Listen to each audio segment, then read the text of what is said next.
watching tonight. We are so excited, and it's spring. Yes, can you believe it? We are so excited to be able to share with you about growing kids with character. And it's all about trees, like we've said, but it's starting to be spring. Yes. So things are growing. Let us know in the comments how things are growing. Have this program really helped you in growing your child? And if you have any questions, please let us know. We would love to hear from you.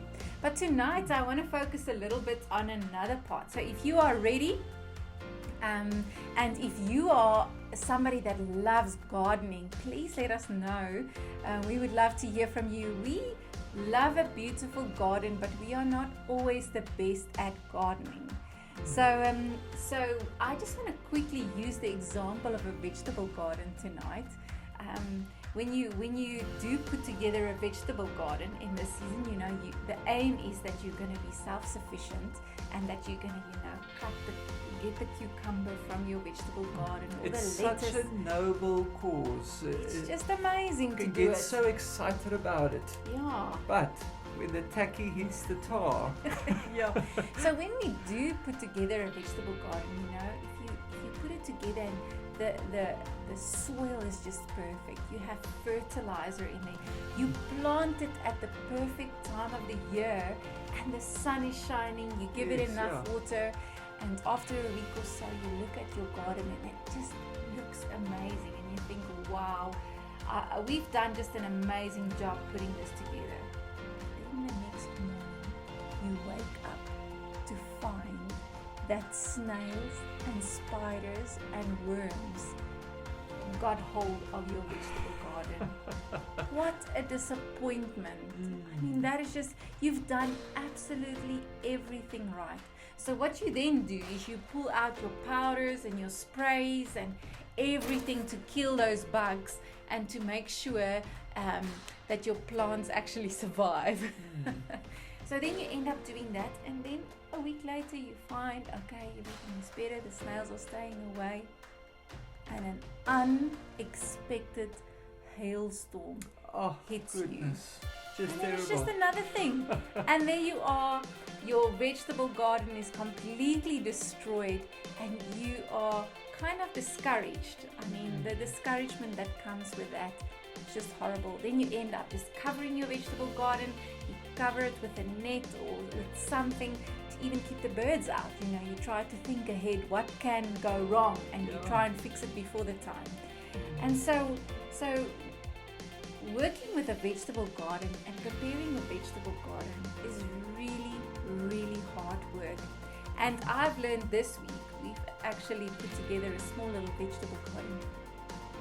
It needs a lot of planning also. So you don't just come and decide one day, we're going to have a vegetable garden, and you start it. It takes a lot of planning. So the same with growing kids, it's hard work. I know many of your parents will know, if we want to grow our kids, it is really hard work. But if we want to grow our kids with character, when the hailstorm hits, when the worms come and the snails, whatever comes, we want to make sure that our kids are not just grown, but they are grown and they have a specific, strong character. Yes. Now that takes a lot of hard work and planning. Exactly. So I remember Jaco mentioned in one of the other episodes that we're going to speak about the trees, but what if you have multiple kids? If you have more than one child, how do you do that? I mean, it's hard enough to just remember to pack lunch. Now I have to remember what type of tree that they are and how to discipline the tree type. So it really becomes quite intense and overwhelming. So we're going to speak a little bit about that tonight. But if you only have one child, don't run away, because I know that your child has friends and they have cousins, and so just understanding how to handle multiple kids within your home, I think that'll just help you with your parenting planning. Yes, and Retha, I think what you're saying there is such a key, because it is definitely about planning. And I know we can't always plan everything, but it does help in understanding my character and understanding my children's character. And again, we're speaking about multiple children, understanding their characters and being able to plan accordingly. Yes, so Jaco, I think what you mentioned there now is actually answering my question of saying, what is parenting planning actually? What is going to help me to make it a bit easier for me as a parent when it comes to planning for our family? So I don't know if you want to share a little bit more on that. What will really help me with my parenting planning? Well, first, you know what?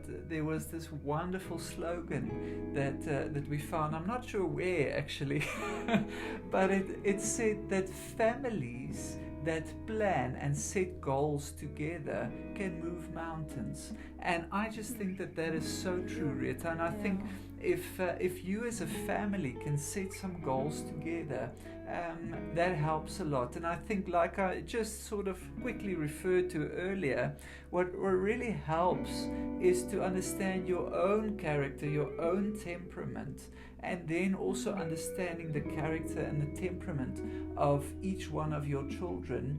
And from there, once you've set a goal, you can start to work all of those, everybody in your family, you can work them together to be able to achieve that goal, but not to grow weary and tired in the process. Because you are all being thrived, like we spoke about last week. I'm just thinking of an example now, Jaco. Like you're saying, we have to know our temperament and we have to know the temperament of our children. So that's what we've been doing with the trees. But now, say for instance, we have the rosebush mom and the palm tree dad, and they have the boxwood and pine kids, and some pine, they have multiple kids. So now they love mountain biking. Okay, so these two parents love mountain biking, and they set a goal and they say, you know what, we're gonna, as a family, we're gonna do a mountain bike race once a year. That is our goal. That is what we're gonna do. And it just kills that pine tree child. He doesn't. So that is where the challenge comes in. I now know my character, and I know my child's character. So I will maybe handle it differently. Like, how would you handle that? I think you're going to be setting different goals. I mean, it doesn't help telling your pine tree child, listen, we are going to do this, doesn't matter what comes, and by the way, there's some pine trees, you can sit by the pine trees. That just doesn't help, and I think once you know the temperament, the character of each of your children and yourself, you can then actually start to implement. So taking this same example, a pine tree is not the type of person to just go and do mountain biking. They love sitting more, they love doing nothing more, so try to involve that pine tree in some way. Maybe you can say a week in advance, listen, don't you want to go and research for us a little bit, maybe find some tracks for us of how we're going to do that. Allow that child to sit with the computer or the iPad or the whatever you are using to Google with, and allow that child to sit and help you and be part of this whole thing by doing what he or she loves doing. They can be part in a variety of different ways. Your boxwood, you can ask to make sure that you have everything that you need. So give them a list of the stuff that needs to be packed, and they'll make sure that it's packed, that it's nicely organized. And if you are the rosebush mom that wants to be on the bike, and if you are the dad that is the palm, that's what you're going to be doing. The palm, you will be shining in the light. The rosebush, you will be leading and going forward. So make sure that each person in your family is actually activated and encouraged and they are able to go in and do what they do best and enjoy it in the process. Yeah, it really, what I hear is that the planning can really be tough. It can really be tough to plan your family life. But what I love what you are saying, Jaco, is that if we know our character, if I know that I'm a rose bush and my child is a boxwood, we can still go on that mountain bike trip. But what we're going to do differently is we're going to spread the responsibility. So we'll still reach that goal, but just spread the responsibilities different. So what I'm hearing is to know my character, to know my child's character. We are focusing on that tonight. But Jaco, maybe you can just share with us a few benefits. What will benefit us if we know our temperament, our character, and our child's character? Yeah, so Retha, I think one of the first major benefits is that I will be able to predict the response of my children. And this is not 100% prediction. This is about like a 90% prediction of how they will be able to handle that situation specifically. A second benefit is I will be able to discipline and grow my child accordingly through that situation. Okay, so by having different boundaries and different things like that, that will help their growth. It will help the discipline for you as a family. Okay. And then I think maybe just a third and final benefit that we can have there is you can set goals that can make everybody participate and everybody feel included in this specific project that you are tackling. Wow. It just makes me excited to actually go sit and plan our family. I think that's what we are saying tonight is if you have more than one child in your home, you have to plan, you have to set goals, because we will not be able to grow our family and to move mountains if we don't set goals. And so that's really powerful. And I just want to interject there. Maybe as you're listening, you're saying, listen, I'm not a boxwood. I can't plan. And I think as a mom and a dad, it's really important to at least have decent, good communication. We're not speaking about planning as in making a pile of lists and trying to tick through it, especially if that's not your forte and your temperament. But what we are saying is make sure that as a mother and a father, you are discussing exactly what you think, how you can handle each of these situations, each of the children, and yourselves. Yeah. It reminds me of a story, Jaco, of a pastor that we know. Is him and his wife, when they got married, when they were just newlyweds, they got married, and the one night they were on their date night and they were just enjoying a lovely meal and they were speaking to one another, and the pastor said to his wife, you know what will you do if we have a daughter one day and she falls pregnant before getting married? What would you do? And so the pastor's wife was just sharing and he was sharing, and they ended up kind of deciding that night that if that ever would happen, they would support their daughter. They will bring her into their home and they would really love on her and love on the child. So it was just like a little discussion that they did. Quick discussion. That they did one night, long before they had children. And you know what happened is their daughter gave them a call one night when they had a daughter. She was 16 years old and she was out with her friends, and that night she phoned them and she said, Mom, I am pregnant. And you know what happened? Because they planned, because they communicated, because they spoke to one another about something that they didn't even know if it is going to happen or not. Because they communicated, they had a plan. They actually had a plan without knowing it. And what they did is they took that daughter into their home. They took care of her. They took care of that child.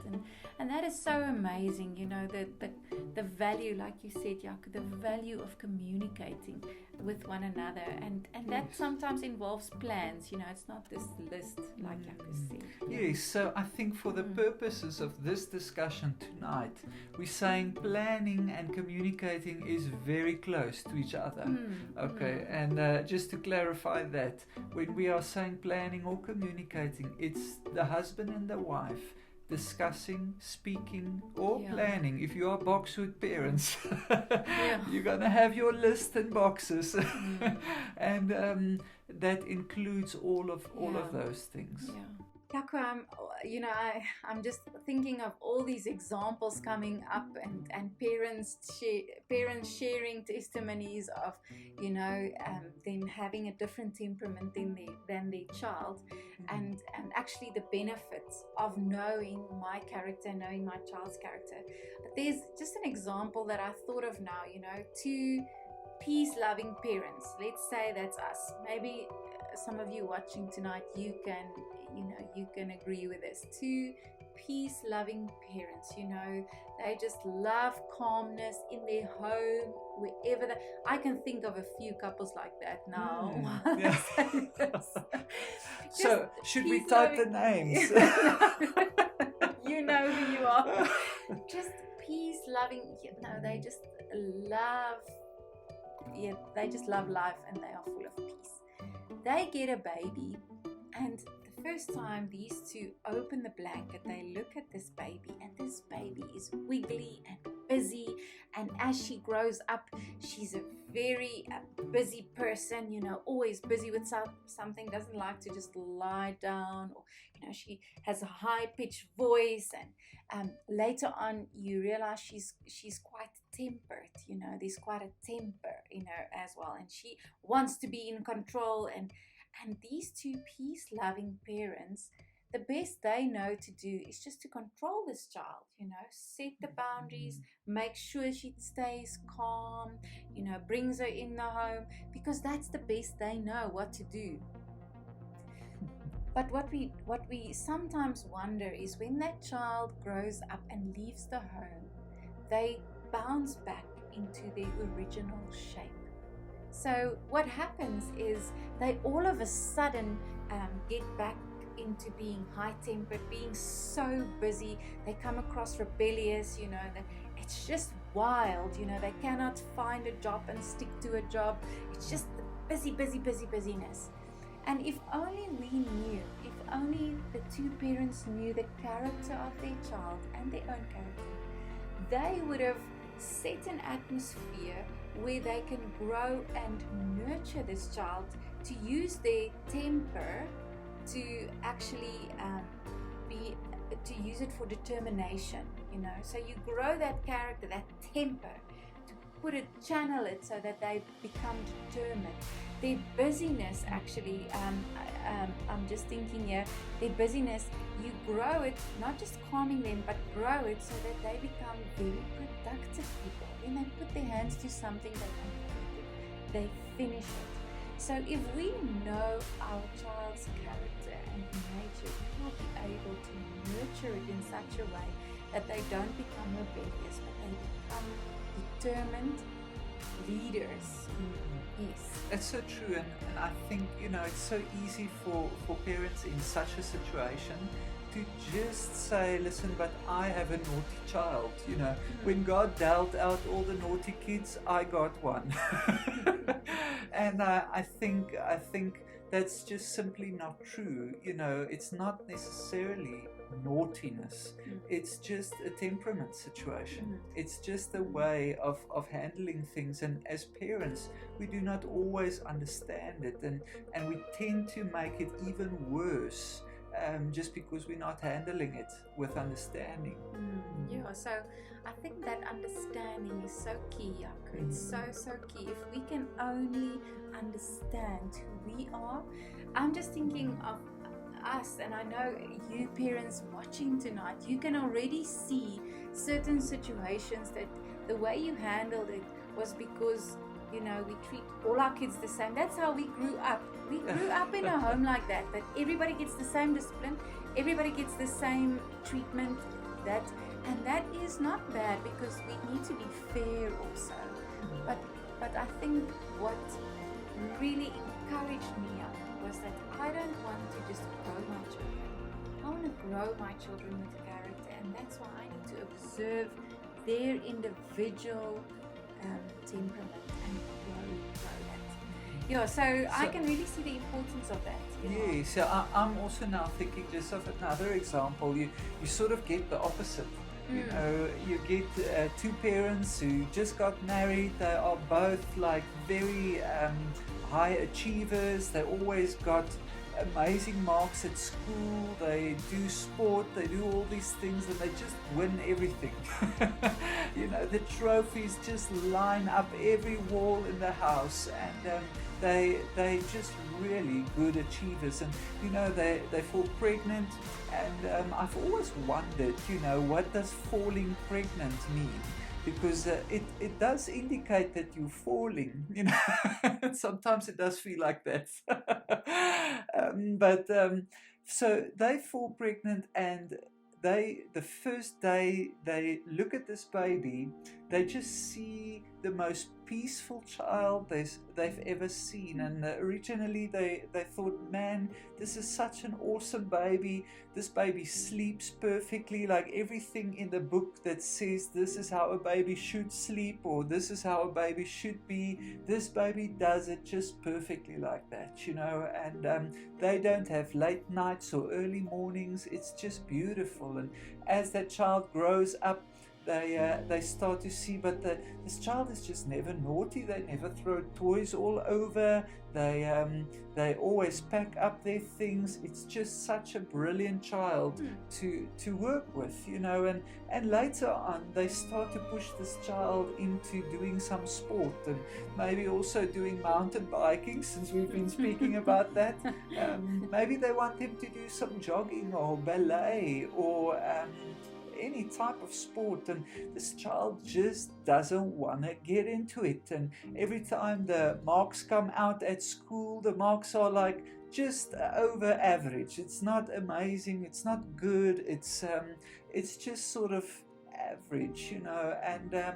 And so this is not an achieving child. It's just a child that just sort of skims through life and just enjoys the process. But these parents keep pushing and saying, you know, and motivating, because that, again, is what they know how to do.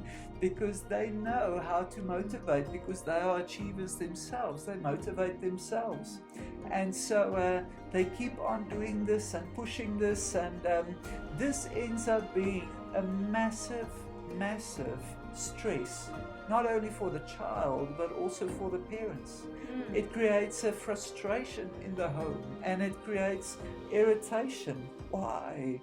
Literally, because there's not understanding. There's not understanding as to how to handle each of those temperaments. Yeah, so I think those parents could have saved a whole lot of money and time if we understood our child. If we understand our children, you know, we can understand their nature and nurture that, and not try to make them be the way we are. And that is just awesome.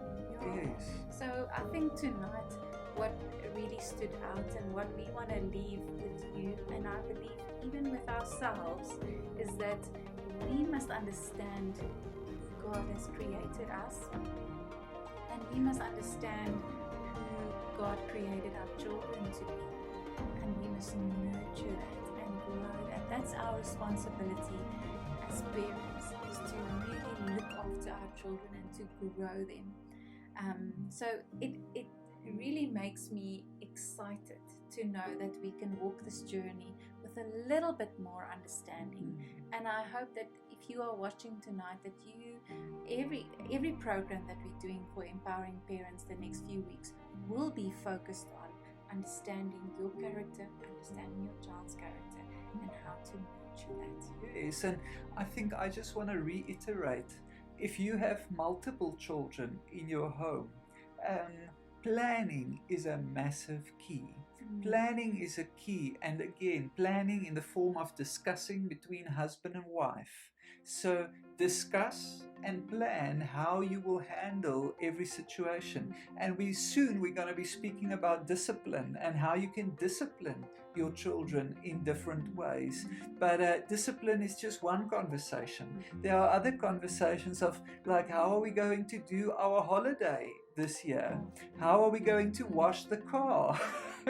How are we going to do different chores in the house? And being able to align each one of your children in the house and yourself so that all feel like they are included and all feel like they can benefit and even relax in the process and not be all full of stress because of that. So talking and making sure that you understanding each other, understanding the family, such a key. So thank you for joining us tonight. We will be back next week with an awesome program, Just Understanding. So God bless you. See you next week.